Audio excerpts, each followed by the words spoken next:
Will, welcome to Deer Talk. Thanks for joining us this morning. Yes, sir. Glad to be here. Wow, it's been a while, my friend. I told the audience already. I met you. I don't know if you remember it, but I met you at the SHOT Show in 1995. That's when A long time That ago. was a Oh long, my gosh. long time ago, and you probably do remember this.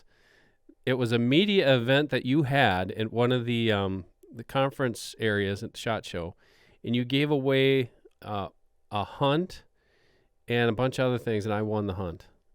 I And remember. I got to come hunt with you down in Mississippi at Willow Point, Yeah. and we went deer hunting. That was quite a memorable.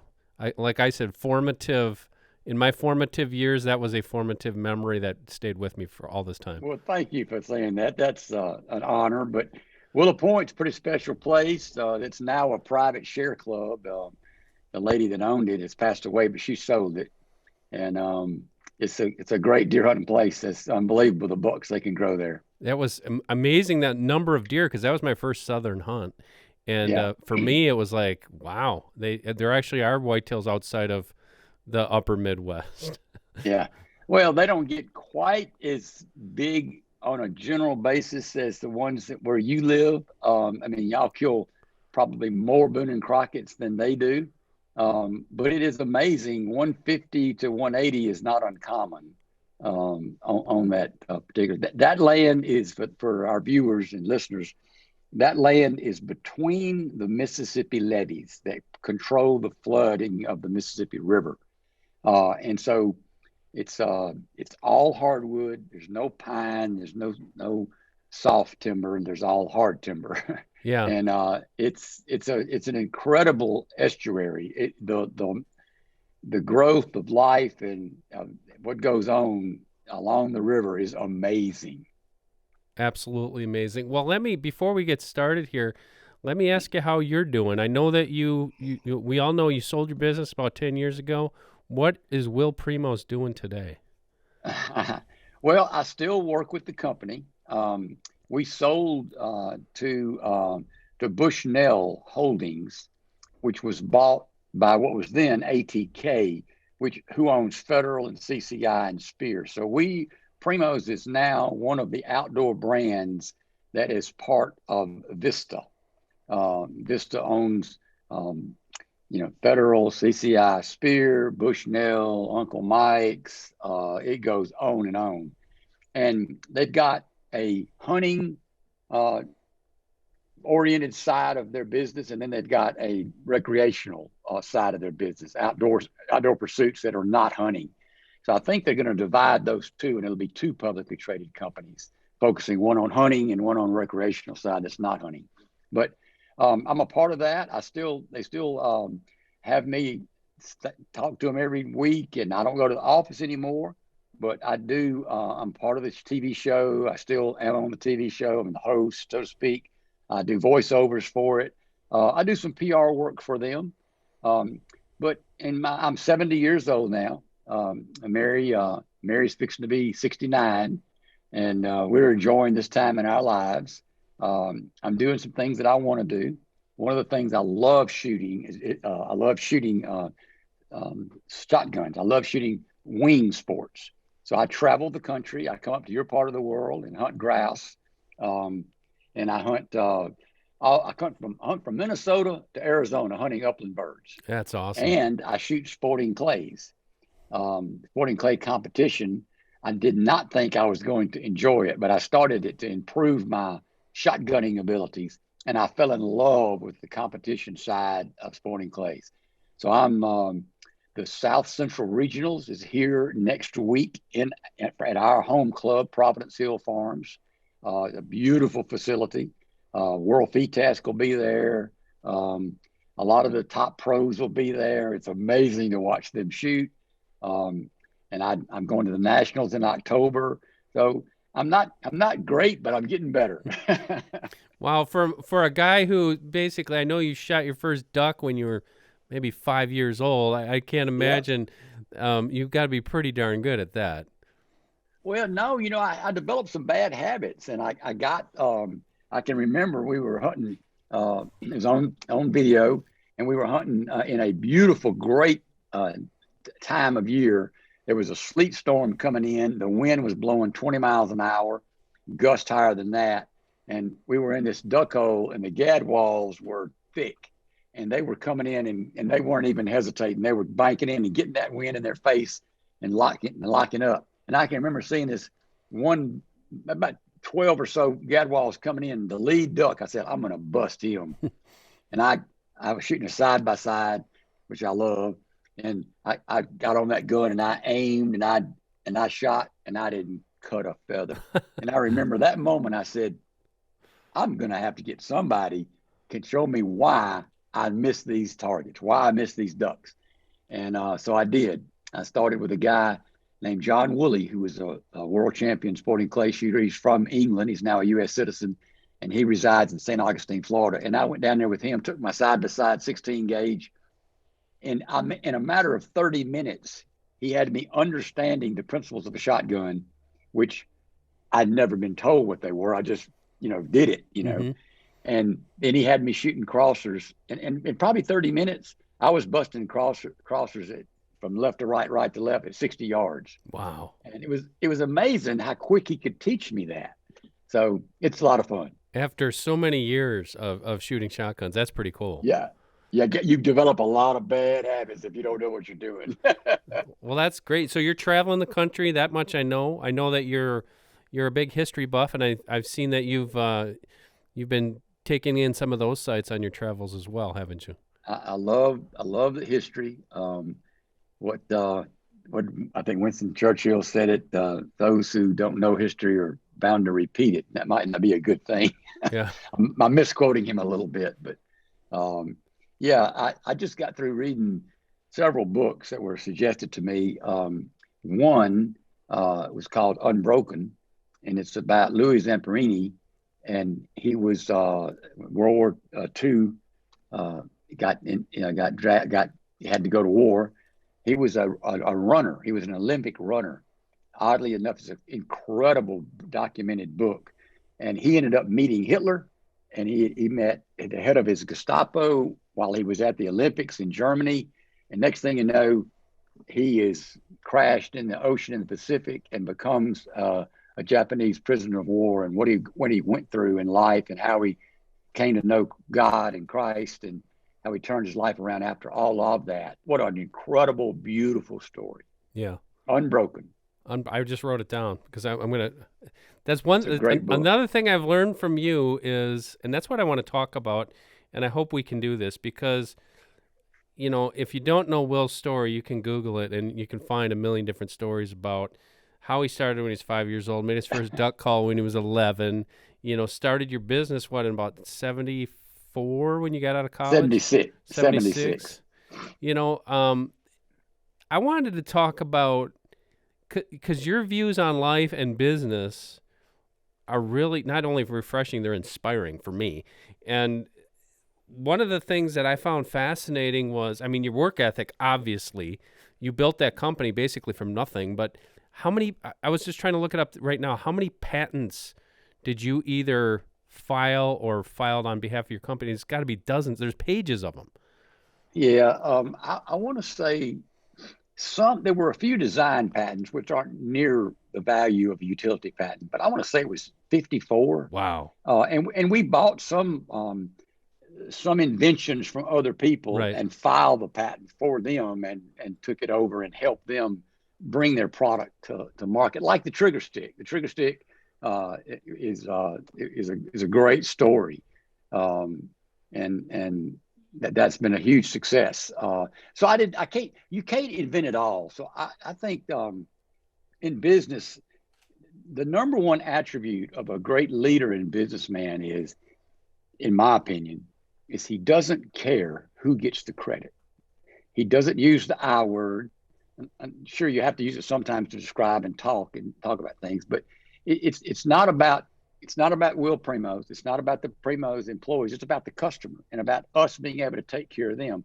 So having those passions for business and those passions for people to take care of other people and provide them a great product, that's what fueled the company. Jimmy Primos, my cousin, who was the chief operating officer at Primos, was great. He helped support all those policies. We had a great mission statement that everybody knew and everybody read. Every potential employee had to read. It was posted all over the company, but it helped define the culture that helps us serve the customer. And part of serving the customer is serving our vendors and taking care of them and doing right by them. So all those things I love about business. Yeah. How did you balance that? Because, it was a business, and I saw it like when I was down there with you. I think it was your first place, which kind of shocked me. I'm like, when it was a little place you had in the strip mall it was a tiny little sign about this big. It said Primos. I'm like this, and you brought me in there, and you're showing me all these machines that, like, well, yeah, I made that one, or we invented that one, and like people are sitting there making turkey calls. Everybody's super, super nice. But how did you balance that part? Because you were one of the first people to, I remember, okay, let me start. You came out with that audio tape in like the mid 80s, early 80s? The 83. Turkey hunting one? Yeah, 83. That was hilarious. Well, it basically, for you guys who don't know, it was a cassette tape, right? Yeah, that was before the time that they had CDs. That was the technology of the day. So, well, why don't you explain that first? Because a lot of people probably don't even understand what it was. Well, an audio cassette is a little small, tiny reel-to-reel you can put in your car, have a cassette player in your car. That's how you got your music. You could record on it. You could buy an audio cassette for somebody's music, Crosby, Stills, Nash and Young, or Crosby, Stills, Nash, whatever, that I grew up with in the 60s. That's how you listen to your music. And that was the technology available. So what we did, I needed a way to market the product. And so I said, we ought to take and make an audio cassette that we could sell to teach people how to use turkey calls. And that was the thought, that was the vision. So we said, well, it's got to be fun. If it can't be fun, it's just old dry how to use turkey calls. That's not going to be good. So I said, well, let's go to the woods and let's hire somebody who knows how to run a recording device. I don't know how to make a quality recording device. Let's go find that person, go to the woods and call up turkeys and let everybody hear the sounds, let them hear everything that's going on. I had a mic on me. There was a parabolic mic pointed toward the turkey, toward the redbirds that were singing, the owls that were hooting. And so people got to mentally picture, because of this audio recording, what was going on. And we're whispering and we're talking, and it was a huge success. Now, timing, it wasn't all because of something that we thought of and that we did, but it was a huge success because the National Wild Turkey Federation, I think, started in 73, 4, 5, somewhere back then. And they were trapping turkeys. People were enjoying, understanding spring turkey hunting, turkey gobbling. And here all this growth was happening. And we came out with this cassette tape, and you could sit down and listen to a hunt and envision in your mind what it was like. And we're teaching people. And then I involved other people than just me. I involved, he's gone to his reward now, Russell Davis. He was the mayor of Jackson, big turkey hunter from Alabama. And then Buddy Hanks, who was the Mississippi State calling champion at the time. And we talked about how to use turkey calls, how to make a cluck. What's a cluck? What's a putt? What's a putt mean? What's a purr? How do you do this? How do you cackle? How do you cut? And we put all that together, and it was fun, and it was a huge success. Now, I talk about timing. There's a book that talks about timing that if somebody hadn't read, I've talked about this on other programs, but it's called Outliers. And Outliers is a book written by the famous author, Malcolm Gladwell, New York Times bestseller. It's an incredible book about when you were born and the opportunities that are afforded you. So there are people being born today that will have opportunities in their lifetime that you and I never had and never will have. Just like Vanderbilt, as a success story, had opportunities. Rockefeller had opportunities. Bill Gates had opportunities. Steve Jobs had opportunities because of when they were born, where they were born. It even talks about hockey players. All great hockey players, just about all of them, are born January, February, and March, and it'll tell you why. Hmm. It's an incredible story. So backing up, the cassette tape was there. I didn't invent the cassette tape, but we used that technology to communicate with our customer. And it was a huge success. And I mean, in no time, bam, here came the video camera. Just 1985, 86, you could go and record and watch your kids play. You could watch sports. You could do whatever. And you could go to Walmart at the time, and I think for about $1,200, buy a video camera. Wow. And that's what started all of the video stuff to record hunts, to really share with people, not only the audio portion, but the audio and the visual.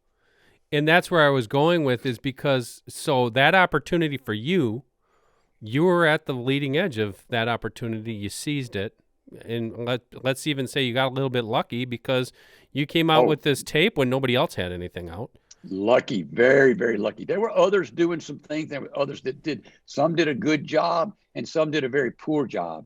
Some people weren't willing to sacrifice and do what they had to do to share the real truth of the hunt. So they tried to fake it. They tried to use a tame turkey or something like that. And everybody sees right through that.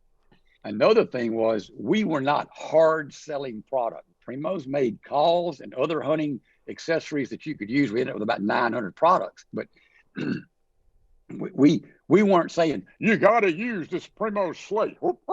This is the only one you can kill a turkey with. That's crud. There are plenty of manufacturers out there who make great game calls and great products. How do you rise above the competition? If you walk into a store and there's Primos on the shelf and XYZ and ZYX and all these other brands, why does Dan Schmidt buy Primos? I tell you why. He knows Primos and he likes Primos. So if you give people an opportunity to know you, that's the only way you can give them an opportunity to like you. So if you are persistent and consistent, and you've paid your sacrifices, and you're willing to have discipline in in everything that you do, and you're presenting a product, a video product, and the consumer watches it and goes, you know what? I like that guy. He's not worried about himself and his own ego. He's worried about everybody having fun, and he's worried about teaching, and he's sharing with me. I'm going to buy his product. So they buy Primos. You buy Primos over the competition because they know you and they like you. And that's the secret to marketing. I agree with you 100%. And the way you put it there is eloquent. I mean, I was going to get to that point then, is you started off and you admit you didn't do this all yourself. I recall you telling me a story. Wasn't it a woman who actually made turkey calls, who showed you how to make a turkey call? Eleanor Ressler. Eleanor Ressler has gone to her reward. She would probably be, I don't really know, in her middle 90s or maybe 100 years old if she was still living. But her daddy was Mark Ham, if I remember correctly. And he had a lease on an island that was owned by Chicago Plantation, by Chicago Mill out of Chicago, bought these southern hardwood timbers to be able to have the wood available to make the sides of the station wagons back then that had the wooden panels. And so they called this island Chicago. It later became known as Ham Island for Eleanor's daddy. And so I got lucky. A friend of mine, Dudley Phelps, who's also passed away tragically at a very young age from a heart attack. He invited me to go up there and hunt with Eleanor, and she was making these triple reeded, stacked, thick as a biscuit turkey calls, and everybody on the island used them, and they'd had such great success. So I was interested. So it was almost too big for my mouth. So I made a double, and there was another guy making doubles named Brasi D'Antone out of Clarksdale, wonderful guy, made great products, great guy, and I started perfecting mine. So that was back in 73 or 4. I don't remember. Maybe I can't remember exactly. But anyway, that started me in making my turkey calls. Then I started selling to dealers in 1976. That's what started the company. Weren't you making them out of tin cans or something? Do what now? Weren't you like making them out of tin cans? Or I thought you told me how you cut the. Well, way back there, I used beer cans were not aluminum; they were tin. I used tin can, but she was using lead. She was using sheets of lead and forming the God. lead in a horseshoe because it was malleable. But what I was going to tell you was, Eleanor Ressler was inducted into the Mississippi Hunting Hall of Fame last Saturday. Oh my gosh! Really? Really? Isn't that Oh awesome? man, that is awesome. The Mississippi Hunting Hall of Fame is located in Leland, Mississippi, up in the Delta. It's also where the guy who invented the Muppets has a museum where he started from. Jim Henson. Yes, his museum is there. Wow, I didn't know that. That's where he's from. Yeah, Well, what that's good I think timing I'm that right. I I think I'm right. remembered that. Wow, that is awesome. Well, then, so I was getting, like I said, to my other point was you mentioned it, and everybody, if you've watched a hunting show, if you know the Primos, the Truth series, but one of the first guys you hired was Cuz Strickland, wasn't it? He was the first. Well, Boyd Burrow preceded uh, Cuz, but it wasn't called the Truth then. So Boyd was in charge of the marketing department. Hardcore turkey hunter, great guy. And so I said, Boyd, let's go buy a camera. So we went and bought this camera that wasn't very good. No tripod. We kept it between our legs. If we saw a turkey, we picked it up and started shooting at the turkey. So we ended up getting 2 hunts, I think, and it was called I think it was called Spring Turkey Hunting with Primos and the Southern Boys. What a name. Oh my gosh. Boy, have I learned a lot about marketing. Anyway, so I knew I needed somebody full time to do it.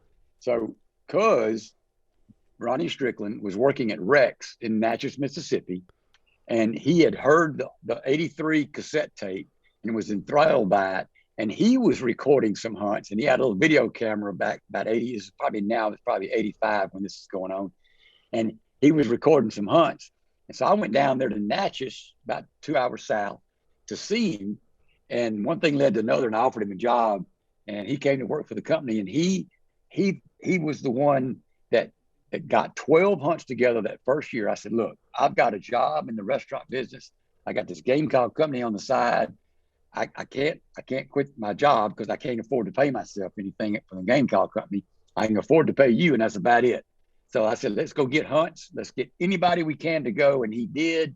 And it was great. I'll never forget that day. We were through, the season was over, and we were getting ready to edit it. We were trying to find, how do you edit a tape? We didn't even know. We got the recordings, but we didn't know how to edit it. So we're trying to find an edit studio. And Cuz said, well, what are we going to call this thing? And I said, I don't know, Cuz. He says, well, all I know is it's the truth. In other words, when he hit that record button, nothing was going to be edited out that was bad or good or misses or whatever. And I looked at Cuz and I said, that's it. We're going to call it the truth. That is awesome. Wow, that is. I mean, that is. I've heard that story before, but it's been a while, and Yeah. that goes to your point when you're talking about business, especially. Tell the truth, and don't try to be somebody you're not. No doubt, Dan. And how could No, you? I so mean, many people have not learned that lesson. no, but I mean, you were thrust into this position now where you are one of the faces of the hunting industry. How did you? And I didn't want that position. I still don't want that position. So I take it with humble pride that it worked out that way. But there's so many people that are better than me. I just was born at a certain time, had certain opportunities, and was able to capitalize on them. Some of them I didn't even know what I was doing. I was just flat out lucky. But along the way, thank heavens you meet people like Ron Jolly and Brad Ferris and way back there, Chuck Jones, and so many people that were so good in the woods and ability. I mean, I've seen Ron Jolly, and I'd be sitting there next to him, and a turkey be gobbling right here, and Jolly's sitting right here, and all of a sudden, he turns the camera, and I realize he's sensing something. And the next thing you know, the turkey steps out right there. How did he know? Ron Jolly got ears. He's my age. He's 70. He still got his ears. I ain't got as good as ears as Jolly got. But I'm telling you what, he just people like that, they could hunt, they could get it, and he could call, and he understood. His daddy trained Charlie. He was a great trainer. Ron's daddy was one heck of a turkey hunter. And his wife is one heck of a turkey hunter too. Oh, Tess, she's a heck of a photographer. Oh my that God. That too. I met Tess about that same time down at White Oak, and Yeah. she told me the story on how basically, it was frowned upon when she was young for a woman to be out hunting, and she would tuck her hair underneath her hat, and she is a heck of a turkey hunter. But she's good. Man.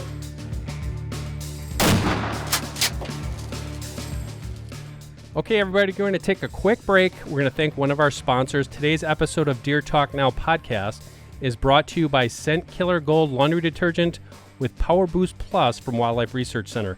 Featuring ultra-concentrated odor-fighting power and ultra-premium dirt and stain-removing powder, Scent Killer Gold provides twice as many loads per ounce compared to regular Scent Killer laundry detergent. I use this stuff year-round, not just for hunting season. I have allergies. This stuff is hypoallergenic. It's scent-free. I use it on all my clothes. No, I don't smell like a GQ guy when I go out or anywhere, but Scent Killer Gold laundry detergent really helps me, and it's very economical. You only have to use that little cap. That's it. One little cap of that stuff in an entire extra large load of laundry. Pull your clothes out, smell it. There's not going to be any scent there at all. It's pretty incredible stuff. Take your scent elimination to an extreme level by looking for those gold caps. Wildlife actually owns the copyright on the color of those caps because a lot of other competitors have been trying to rip it off and have their packaging look like Scent Killer Gold. Get some at your local sporting goods dealer or check it out at wildlife.com. Okay, so you're surrounding yourself with the right people. And the other thing that you've taught me was not only surround yourself with the right people, but let them run with it. That's exactly right. You can micromanage somebody just a couple of times just to see if they're on the same, if they're in the right seat of the bus. That's what I call it. You got to get the right person on the bus. And then you got to make sure they're in the right seat on the bus. And once you establish that, turn them loose, because somebody may do something different than you, like Brad Ferris. Brad Ferris ran the TV and video department, and of all the people that ran the TV and video department, he did it the longest and was the most successful. And I mean, I just tell you, you got to turn them loose. Brad is better at that than I could even think about being. Plus, Brad is a better relationship guy than me. He knows how to understand people, judge their character, and allow them to trust Brad. You can trust Brad Ferris. He's such a kind, good guy. Got a person of great character. I was talking to him this morning on the phone. He's a great friend too. He's a great friend. One of the things that comes up at me too is with your business and let me back up there, because one of the other things I wanted to ask you was, this is another thing that I do remember some things. I don't have a great memory on a lot of things, but one of the things that you told me back then, and that stuck with me, was, and you were actually talking to one of your employees. I do not know who it was. It was a young guy in camp who worked for you. And you basically said, and not in a mean or demeaning way, was, I'm paying you for your skill, not because you like to hunt. And that was one of the things that you told me too, was like, there in this industry especially, there's a fine line between, like you said, your ego. If you're doing it for your ego, and if you're doing it because you love to hunt, you're not in the right business, or you're not going to be as successful as you probably think. Yeah, well, you need to love to hunt. Now, that's one thing we did. We would hire camera guys that had no experience running a camera because they could hunt. And then once if somebody can hunt and they get it, they can take a camera. The problem is when they think they need to be in front of the camera all the time. I wanted the camera guys in front of the camera some of every season, but nobody, me included, is going to be in front of the camera all the time. It's not about Will Primos. It's about sharing this opportunities to understand the woods, to watch the animals, to hear the calls, to hear the sounds, and to let somebody be entertained while they are learning. And that's the key. You just got to find the people who want to deliver that product. If they don't want to deliver that product and they think it's about them, it won't work. Right. Yeah. That transcends to other businesses as well, I think, and that's why I find it so fascinating. You had mentioned your family started in the restaurant business, correct? Correct. Uh-huh. And did your dad start that?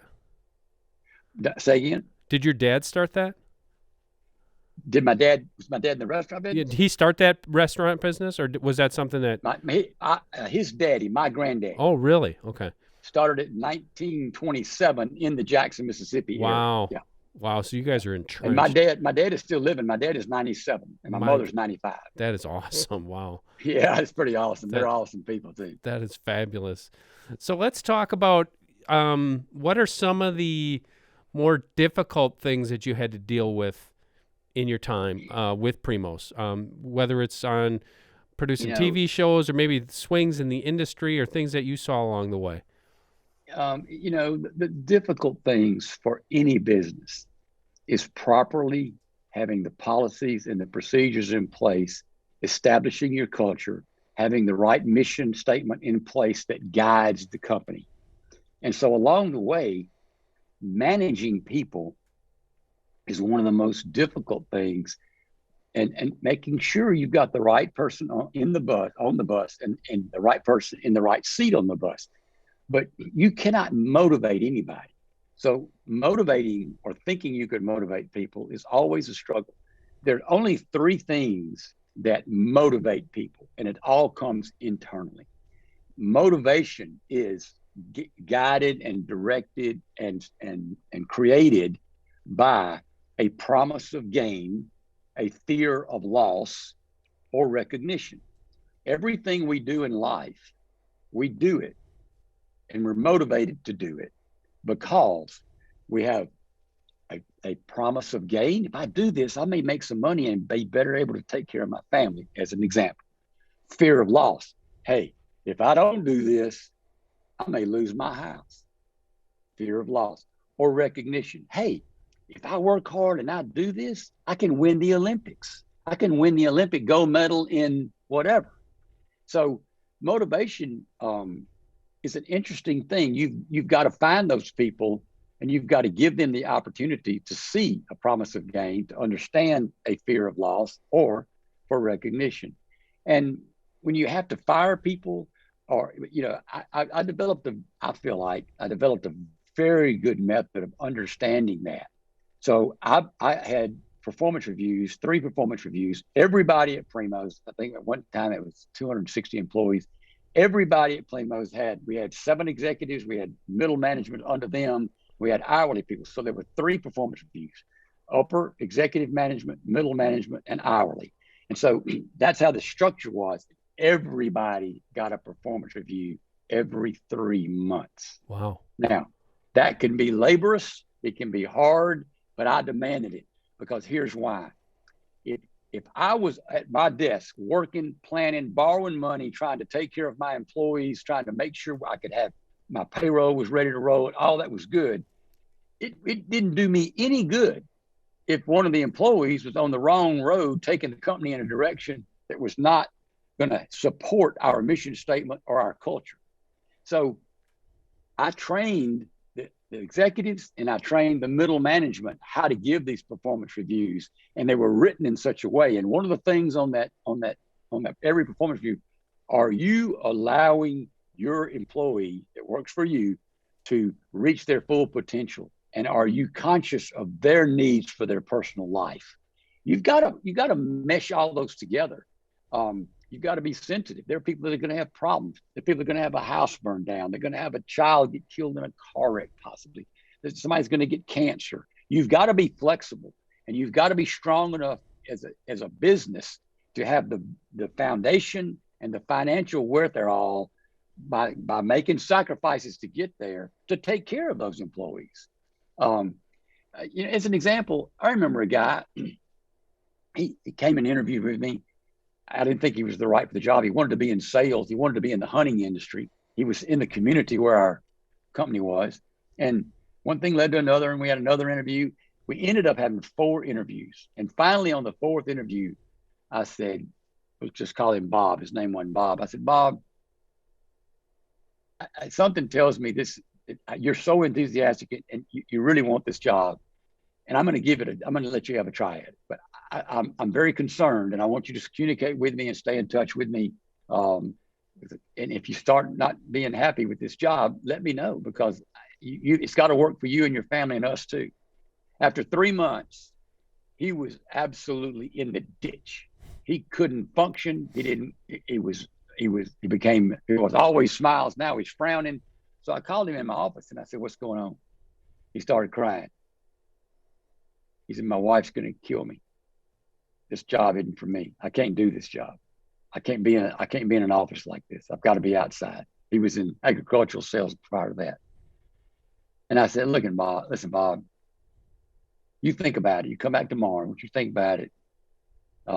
If you decide this job is not for you, I will pay you for a month.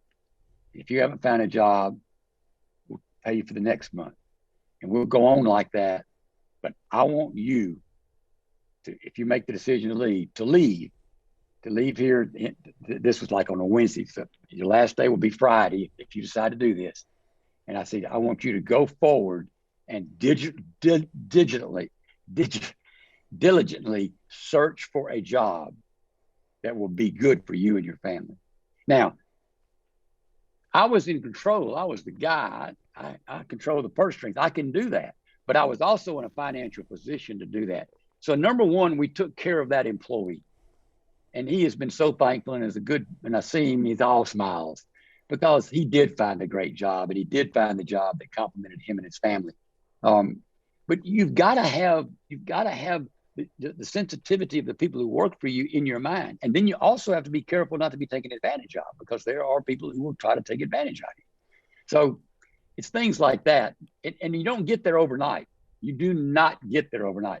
When I left the restaurant business finally in 1988, I didn't draw a salary for 10 years. Wow. My wife paid all the bills. She worked. She had a good job as an insurance, as a radio sales executive.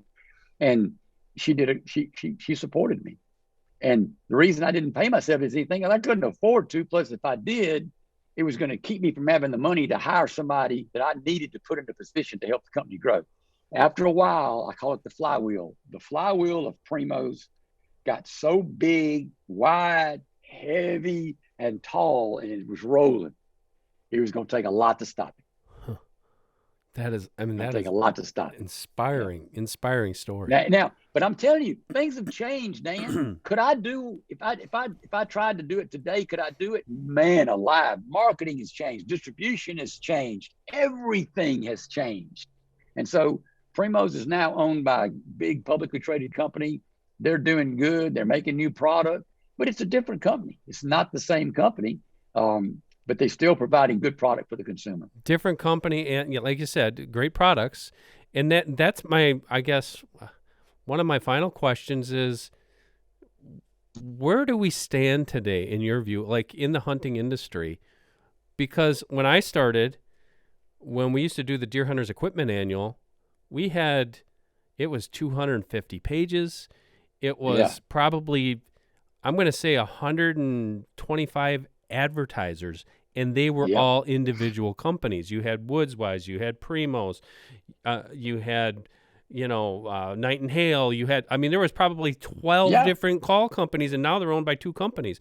Not just that, but you probably get it all the time. I know that you get people approaching you all the time. They recognize you. Hey, you're Will Primos, and you got a young guy or gal. I want to get in the hunting industry. What's your advice? Well, you got to be real careful. If you get into something because it's what you love to do, you end up making your passion or your love your job. And sometimes that doesn't mix. My love, see, people misinterpret Will Primos. My love was business. My love was making the business function and work. just so happened I also like to hunt. But if you go back and look at some of the Truth videos. Look at the Truth 2 turkey video. I'm not on one hunt. I couldn't. I was still in the restaurant business. I was having to work all the time. But I was on the porch scenes talking about each hunt. So it gave you the feel that I was there, and you were able to get to know me. You were able to hear me talk, and you were able to hear me make comments about other people's hunts. And so that's kind of what made it work. So one day I was in Alabama, and as a young guy there hunting, I think he was around 16, he killed a big old turkey. And I mean, in the camp that I was in, and he came and said, "Will, would you take your picture with my turkey?" I said, "Sure." So we took our picture together. Actually, we were there with Bob Dixon, who was sick, had cancer at the time, and we were there with a doctor trying to help him. Anyway, he said, "Look, will you talk to me for a minute?" This guy's name was Michael Lowry. And he said, "Would you talk to me for a minute?" I said, "Sure." He says, "I've got a place in the Delta, and we've got a lot of ducks. And I'm going to start making duck videos, and that's how I'm going to make a living. And I want your advice. What do you think?" I said, "Well, you like to hunt. That's what you think you want to do." I said, "You're going to have a real struggle selling enough videos to get sponsors and to make a living. If you had a product, let's say you had a line of duck decoys and you were going to promote those with your videos, that might be a little bit more possible. That might be a bigger possibility. But here's what you need to think about. Times are going to change. I don't know what's going to change. Little did I know videos were going to go away and we're going to have streaming and everybody wanted it free. Little did I know that. But I told him, I said, I don't know what's coming down the pipe. And timing is a big deal. When you were born, when you go about setting to do something, the opportunity is available to you." I said, "Do you have any other interest in mind?" And he says, "Well, I thought about being a dentist. My daddy's a doctor." And I goes, "Well, if you have the aptitude, if you're a good student, I suggest that you think about going to dental school and becoming a dentist, and then working 3 days a week, hunting 2 days a week, going to church on Sunday and taking care of your family, because you're probably going to have a family one day." Well, about 10 years ago, maybe 8, at the National Wild Turkey Federation, this guy had been standing in line, and been 100 people in line wanting to sign autographs and talk about stuff. And this guy steps up there and he goes, "How you doing? You remember me?" I said, "No, sir, I don't." And he goes, he held up the picture. And I said, "Well, that's me in that picture." He goes, "Yeah, and that's me standing next to you with the turkey." "Oh, that was in Alabama. Yeah, I remember that when Bob Dixon was over there. Yeah. He says, "Well, I want to thank you." I said, "Okay, what you going to thank me for?" He said, "You gave me some advice about what I wanted to do for a living. I went to dental school, just like you said I might ought to do. I became an endodontist, and I want you to know something. I work 3 days a week.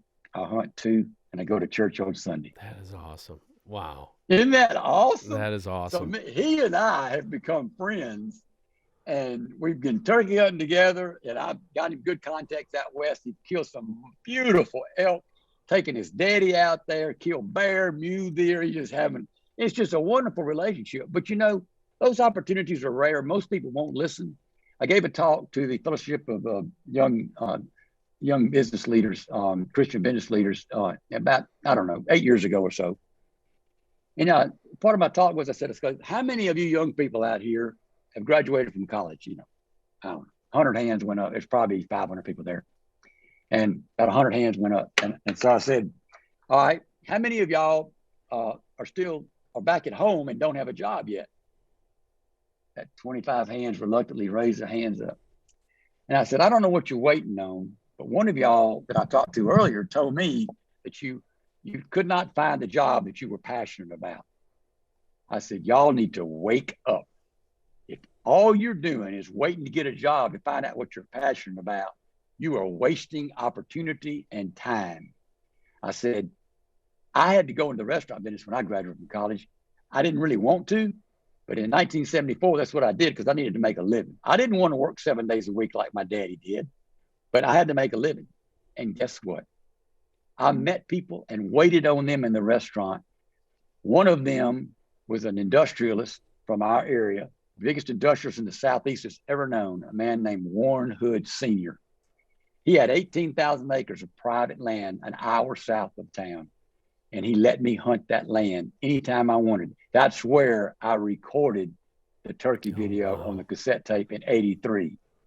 And then there was Bill Walker. Bill Walker had, before the days of Walmart, he had Bill's dollar stores. He had 492 dollar stores that were very similar to Walmart, just in smaller towns. And I waited on him. His son, Will, is now one of my best friends. He's 15 years younger than me. But Bill Walker said, come over, Will. I've got 11,000 acres on the river, across the river from Willow Point, as a matter of fact. Oh, my gosh. He said, I want you to come there and make videos and test your product, and I want to see you a success. Bottom line, I got lucky and found people who would mentor me, who cared for me and wanted me to win. There's three kind of people in the world. People that are jealous of you if you're a success, people who are indifferent if you are, and people who love it when you are and want you to win. Surround yourself with people who want you to win. Those are the people that are going to be your good friends. They're going to be supportive. They're going to be truthful, and they're going to be honest. Brad Ferris is one of the people that want you to win. He's one of the ones you want to surround yourself with. So find those people and make them a part of your life.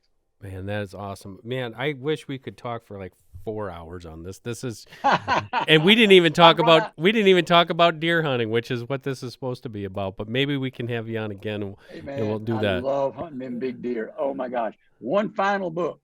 It's called Flyboys. It's the documentary. I'm writing these all down, by the way. Okay, go ahead. Okay, it's Flyboys. It's the documentary about the story of old man George Bush, and he being shot down as he tried to bomb the radio towers on the island of Chichijima in the Pacific. And it's the story of him and I think 7 others that were shot down. Little do people know that those pilots were tortured, captured, beheaded, and eaten. And it didn't become public until recently. The Japanese were cannibalistic. And until you study history, until you read it, until you understand, and Flyboys is written by James Bradley, incredible work he did in understanding and figuring out and finding the guy who was part of the war trial crimes, I think back in 1952.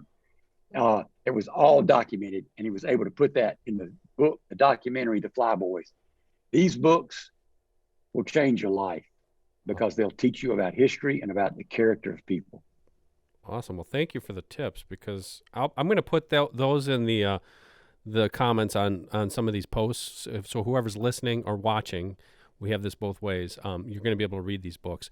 Will, thank you so much for joining us this morning. My friend, just a pleasure to be able to visit with you again. A pleasure to hear from you again. I hope that you and your 2 girls that are doing great. I wish you the best for your family. May God bless you, buddy. Thank you, and likewise, Will. Thank you very much.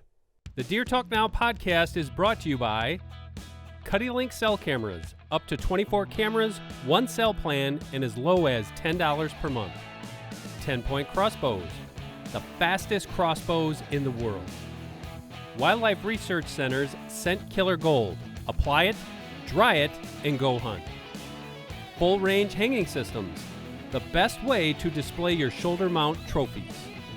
Hunt Stand, the #1 hunting and land management app. And Traditions Firearms. Feel the difference.